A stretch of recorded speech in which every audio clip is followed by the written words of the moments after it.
Hello everybody, aqui é a Daiane do Sembramation e hoje eu quero falar com vocês sobre como passar no TOEFL, que foi o teste que eu fiz em 2019 para mostrar minha proficiência e estudar fora do país. Então, se você está interessado nesse assunto, fica ligado depois da vinheta.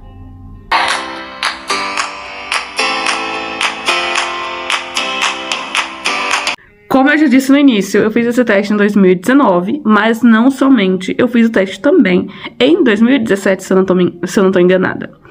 E para quem já conhece o TOEFL, sabe que o TOEFL, ele testa 4 competências, que é a competência de fala, de escrita, de ouvir e de ler.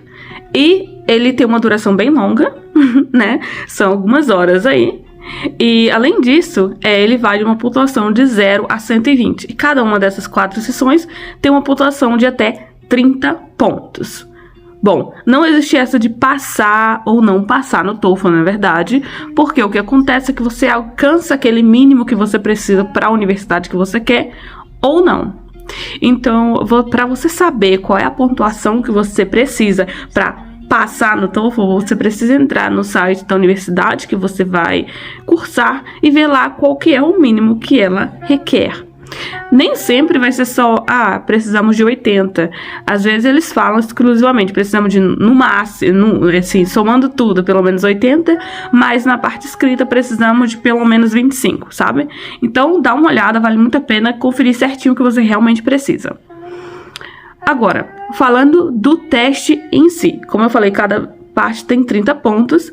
No meu caso, eu fiz o teste 2 vezes, porque na primeira vez que eu fiz, eu não consegui o mínimo que eu queria para as universidades.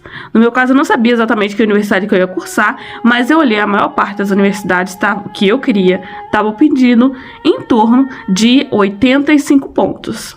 Então, a minha meta era 100 pontos, porque eu sabia que com 100 pontos eu ia conseguir entrar em qualquer uma daquelas que eu quisesse.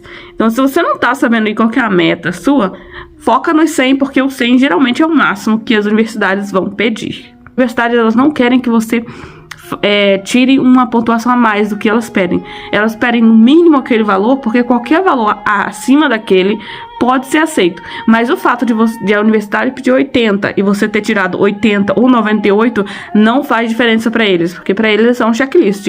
Essa pessoa tá tendo um nível de inglês aceitável ou não. Então, se você tiver, a universidade pediu 80, você fez o teste e tirou 80, mas você acha que você vai fazer de novo para ter uma vantagem no processo seletivo, isso não existe, tá? Não traz vantagem. Agora que eu já expliquei todos os fatores, vamos para as dicas que eu tenho para o teste. Como você pode imaginar, a primeira dica é praticar. Você precisa fazer testes como se fosse aquele teste. Então, peguem testes antigos e vão fazendo no tempo correto. Porque o tempo do teste, ele é muito cronometradinho, sabe? E você precisa estar adepto a esse tempo. Então, a primeira questão é você treinar fazer esse teste. Então, olhe testes antigos e faça. Olhe questões antigas e faça. Depois que você fizer esse teste, dá uma olhada no resultado para saber se está mais ou menos dentro da meta que você quer. E olhe as questões que você fez erradas para saber o que você está precisando melhorar. Em que tipo de questão que você está errando.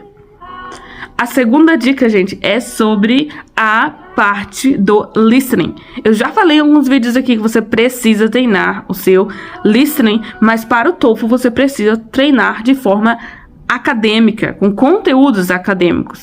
Então, você precisa ouvir alguns conteúdos, né, alguns listenings que tenham tópicos de história, geografia, de línguas. Então, assim, conteúdos que você poderia estar ouvindo, assistindo em uma aula, na sala de aula dentro da universidade.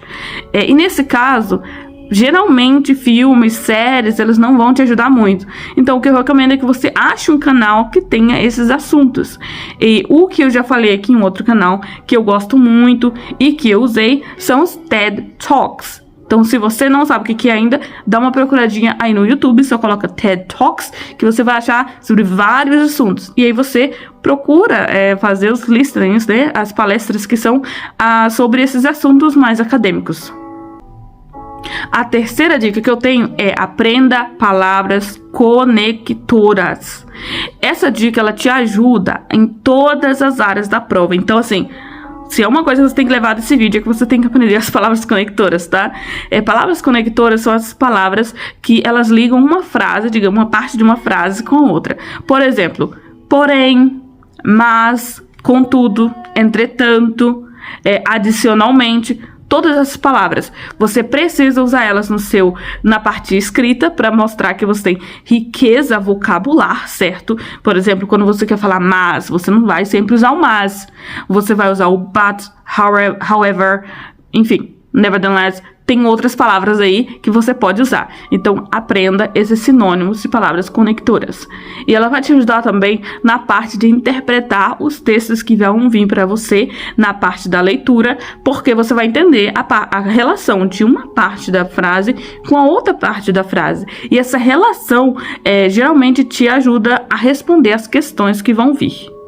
A minha quarta dica é para a parte do speaking.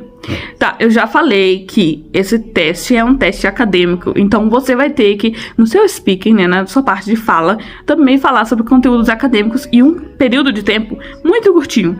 45 minutos, 1 minuto e 15 segundos. Então, a minha dica para você nessa parte é que você se familiarize com o vocabulário acadêmico, através das outras técnicas que eu te falei, mas que também você treine bastante. E treine como? Você vai responder a pergunta, né, que você tá ali treinando, vai gravar essa pergunta, e aí depois você ouve. E tenta entender se tá fazendo sentido aquela resposta tá realmente respondendo a pergunta que foi feita, certo? É muito importante que não só que você fale bonito, mas que a pergunta seja, a resposta, né, que você esteja dando, esteja clara e eficiente. Então, assim, pega a pergunta, pega ali o que você falou no seu áudio, né? E compara se você faria aquilo escrito.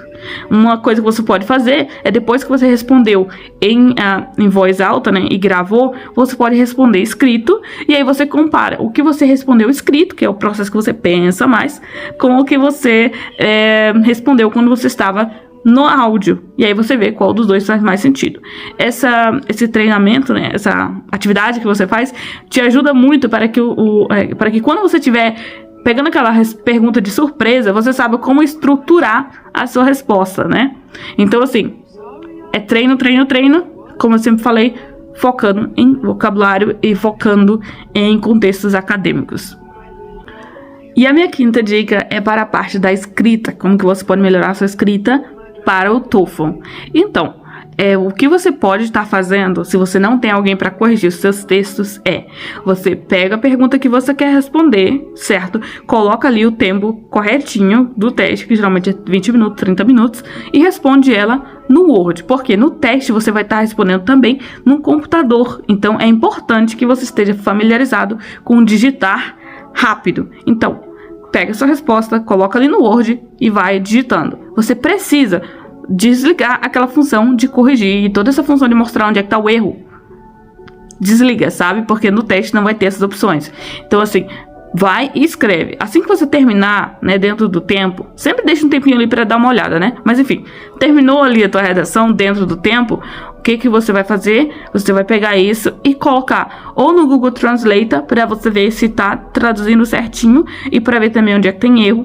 Ou você pode usar um site que eu gosto muito, que é o Grammarly. Eu vou deixar aqui o nome escrito, mas é só procurar no Google que você vai achar. Tem uma extensão pro Google e também tem um aplicativo que você pode baixar no seu computador, que vai te mostrar onde é que estão os erros, onde é que você poderia ter feito uma escrita melhor. Enfim, gente, essas foram as 5 dicas que eu tenho para você que está se preparando pro TOEFL, ou que vai estar fazendo o TOEFL aí nos próximos dias, nos próximos meses. Eu espero muito que tenha te ajudado. E se você gostou desse conteúdo sobre TOEFL, escreve aqui embaixo, eu posso trazer mais dicas e também talvez até alguns exercícios para que a gente consiga fazer junto.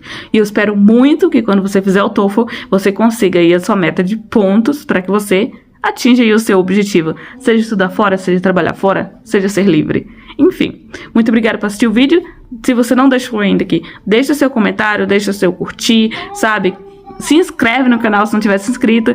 Eu faço esses vídeos aqui com muito amor e ó, te vejo na próxima.